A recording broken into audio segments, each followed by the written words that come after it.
중국인은 사고 나는 못 산다? 이게 지금 대한민국 부동산 시장의 현실입니다.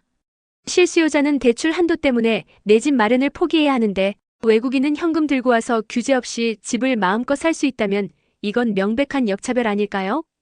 요즘 부동산 커뮤니티와 언론에서 논란이 되는 중국인의 K-부동산 싹쓸이 논쟁. 이게 남의 얘기가 아니라 바로 우리 집 이야기일 수 있습니다. 627 부동산 대책 핵심.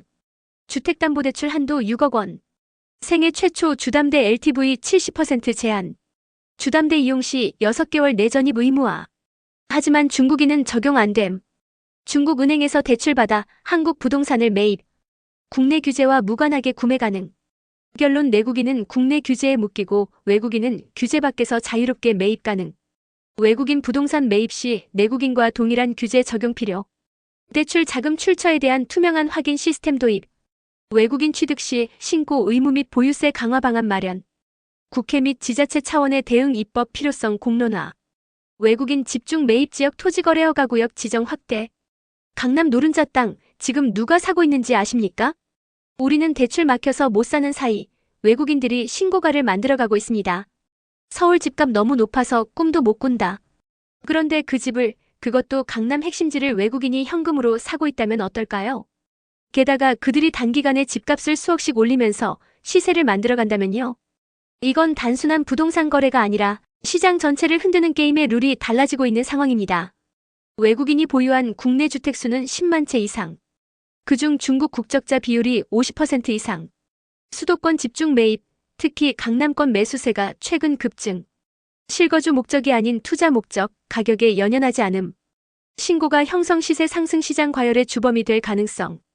외국인의 부동산 매입 정보 실시간 공개. 자금 출처 검증 강화, 특히 고가 부동산 거래 시. 미성년자나 자녀명의 우회 매입 차단 제도화. 주요 지역 강남, 평택, 용산 등 토지거래 허가구역 확대. 부동산 보유 목적 조사 및 투기 목적 거래 차단 규제 마련. 8살 중국인 한국 아파트 매입 완료. 이게 지금 대한민국에서 실제로 일어난 일입니다. 전세 겨우 구한 내 집, 등기부등본 보니 집주인이 8살짜리 외국인. 믿기 힘든 얘기 같지만 이건 실제로 경기도와 서울에서 발생한 사례입니다. 우리나라 국민은 자금 출처, 증여세, 대출 규제까지 3중 족쇄인데 외국인은 나이, 소득, 부채 다 상관없이 부동산을 사들입니다. 이제는 아이 명의까지 동원해 편법 증여와 절세 목적까지 활용되고 있죠. 외국인은 나이, 소득, 자산 상관없이 부동산 매입 가능. 경기도 8세 중국 국적 아동 등기 사례 존재. 서울 용산 17세 미국 국적 청소년 27.6억 원 현금 매입. 대출 규제, 자금 출처 조사. 상속절세 이민 목적의 편법 취득 수단으로 활용. 국내 미성년자라면 즉각 세무조사 증여세 폭탄. 미성년자 외국인 부동산 매입 제한 법안 도입. 자금 출처 의무 제출 기준 내외국인 구분 없이 적용. 부동산 실거래가 및 명예 공개 제도 강화. 상속 증여성 편법 거래 자동 추적 시스템 도입. 외국인 부동산 규제 특별법 제정. 특정 지역, 특정 연령, 특정 금액 초과 시 규제 적용. 8살짜리 외국인이 서울 아파트를 샀다. 이건 우스갯소리가 아닙니다. 실제로 벌어진 일입니다. 한국인에게는 대출 규제, 자금 출처 조사, 증여세까지 3중 고통이 따르는 내 집 마련. 그런데 외국인, 그중에서도 심지어 미성년 외국인은 아무런 규제도 없이 아파트 수십억짜리를 산다? 이게 말이 됩니까? 지금 대한민국 부동산 시장 정말 외국인의 놀이터가 된 걸까요? 외국인 미성년자도 집 매입 가능 소득 부채 무관. 8세 중국인 명의 주택 실제 존재, 실소유주는 모친. 서울 용산 17세 외국인 27억 현금 매입 사례 있음. 중국 본토은행에서 대출받아 국내 매입 가능. 가상자산 환치기무역 위장 송금 등 불법 자금 유입 사례 존재. 840억 불법 환치기로 서울 아파트 55채 매입 2021년 적발. 외국인 부동산 허가제 도입 국가신분 제한. 뉴질랜드식 취득세 제도 적용 60% 이상 부과. 불법 자금 유입 감시 강화 가상자산무역 위장 등 추적. 유학비자 관광비자로 부동산 매입 불허 규정 신설. 부동산 실소유자 조사제도 의무화 특히 미성년 명의. 외국인 유학생이 두 채의 집을 사고 월세를 받는다? 이건 단순한 뉴스가 아닙니다. 지금 한국에서 실제로 벌어지고 있는 현실입니다. 우리 국민은 전세금 마련도 힘들고 대출 규제에 자금 출처 조사까지 당하면서 임대 수익 한 푼에도 세금 걱정입니다. 그런데 유학비자만 있으면 집을 사고 그 집으로 월세까지 받는 외국인. 그게 지금 대한민국 부동산의 현주소입니다. 그리고 이 구조 안에는 심각한 제도적 허점과 탈세의 가능성이 숨어 있습니다. 유학관광비자 소지 외국인도 주택 매입 무제한 가능. 하지만 해당 비자 소지자는 경제활동 금지 월세 수익은 불법. 외국인이 임대 수익 올릴 경우 출입국 관리법 위반 가능성. 임대소득 미신고 시 국세청 파악 어려움, 탈루 가능. 내국인 다주택자와 달리 외국인 임대소득 중과세 미적용, 실거주 여부 확인 불가. 비자 종류별 부동산 매입 자격 제한 규정 도입. 유학관광비자로 취득한 주택의 임대행위 전면 금지. 외국인 임대소득 의무신고 및 세무등록제 의무화. 국세청 출입국 관리 통합 데이터 연동 통한 실거주 임대 여부 검증. 외국인 다주택자 중과세, 실소유주 검증제도 도입. 외국인 집주인에게 전세금을 맡겼더니 나라 밖으로 도망가 버렸습니다. 전세금? 돌려받지 못했습니다. 그리고 그 피해금, 국민 세금으로 대신 물어줬습니다. 요즘 외국인의 주택 매입이 계속 늘고 있습니다. 하지만 그 이면에는 세금 탈루, 전세 사기, 안보 위협이라는 무시무시한 구조가 숨어 있습니다. 내국인은 대출 제한, 세무조사, 임대소득 신고에 시달리는데 외국인은 아무 제약 없이 주택을 사고 심지어 전세보증 사고까지 일으킨다? 이런 상황 그냥 넘길 수 없습니다.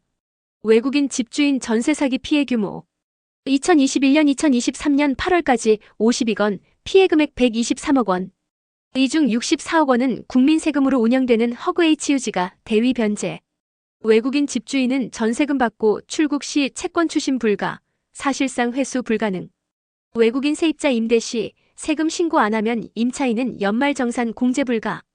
용산 대통령실 1KM 인근 땅, 중국 자본이 300억 원에 매입 현재 시세는 1000억대. 외국인 임대사업 등록 및 세금 신고 의무화. 임대소득 미신고 시 임차인 공제 불인정 조항 삭제 및 분리 세무 등록제 도입. 외국인 집주인 출국 시 보증보험 의무 가입 또는 부동산 담보 설정 강제화. 군사시설 주변 외교기관 인근 토지 거래 시 사전 허가제 도입.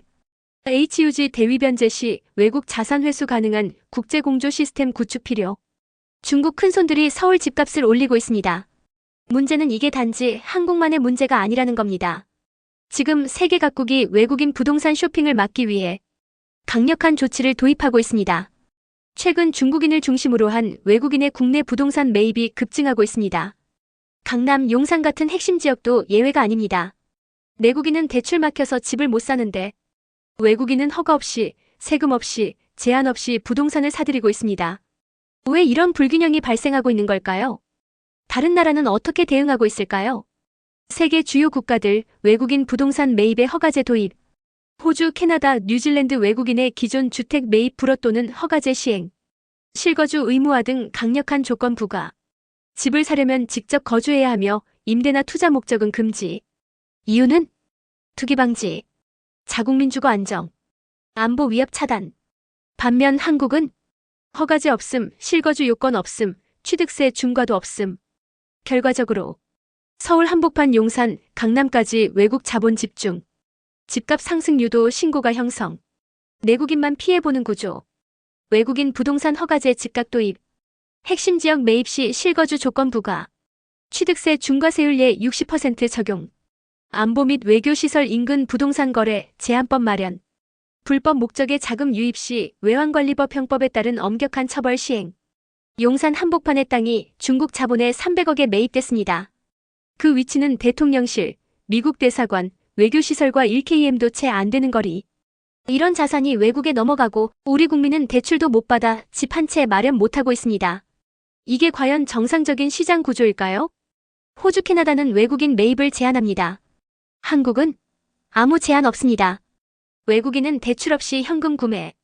내국인은 대출도 막혀 내 집 마련 포기. 이런 상황에서 외국 자본 유입이 계속된다면 서울 집값은 누가 잡을 수 있을까요? 역차별을 넘은 국가적 리스크, 지금 바로 제도 손질이 필요합니다. 이 문제는 일부 계층의 문제가 아닙니다.